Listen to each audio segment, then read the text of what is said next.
నాగ చైతన్యతో విడాకులు తీసుకున్నప్పటి నుంచి సమంత ఏం చేసినా వైరల్ గానే మారుతోంది. నిజానికి తన గత అనుభవాలను గుర్తుకు తెచ్చేలా శామ్ ఏదో ఒక పోస్ట్ అప్పుడప్పుడు వదులుతూనే ఉంది. అలాగే రీసెంట్ గా శామ్ చేసిన ఓ పోస్ట్ ఇప్పుడు ఇంటర్నెట్ లో వైరల్ అవుతోంది. విడాకుల తర్వాత సినిమాలతో పాటు సమానంగా తన మెంటల్ ఫిజికల్ హెల్త్ కాపాడుకునే యాక్టివిటీస్ చేస్తోంది సమంత. తనను బాధ పెడుతున్న మయోసైటిస్ ను కూడా ఎదుర్కొనేందుకు ట్రీట్మెంట్ తీసుకుంటూనే ఉంది.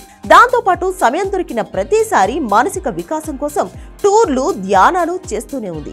ఇందులో భాగంగానే ఇండియాలో ఫేమస్ అయిన ఇషా ఫౌండేషన్ కు వెళ్లింది సమంత.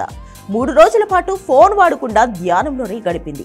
3 రోజుల తర్వాత ఫోన్ కు దూరంగా ఉన్న తన అనుభవాన్ని పంచుకుంటూ ఓ పోస్ట్ చేసింది.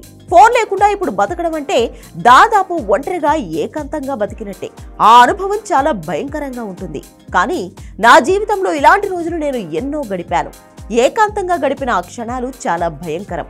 కానీ ఇలాంటివి ఎదుర్కొనేందుకు నాకు ధైర్యం ఉంది. ఇలాంటి రోజులు 1,00,000 సార్లు గడపడానికి కూడా నేను సిద్ధంగా ఉన్నానంటూ పోస్ట్ చేసింది సమంత.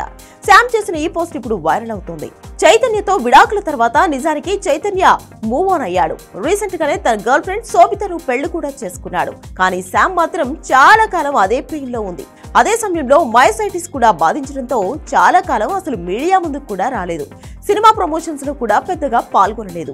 చైతన్యతో విడిపోయిన తర్వాత ఆ రోజులను తలుచుకునే శామ్ ఈ పోస్ట్ పెట్టిందని తన ఫ్యాన్స్ బాధపడుతున్నారు. ఇలాంటి రోజులు ఎన్నైనా గడిపేందుకు సిద్ధంగా ఉన్నానంటూ శామ్ ఇచ్చిన స్టేట్మెంట్ ను మెచ్చుకుంటున్నారు.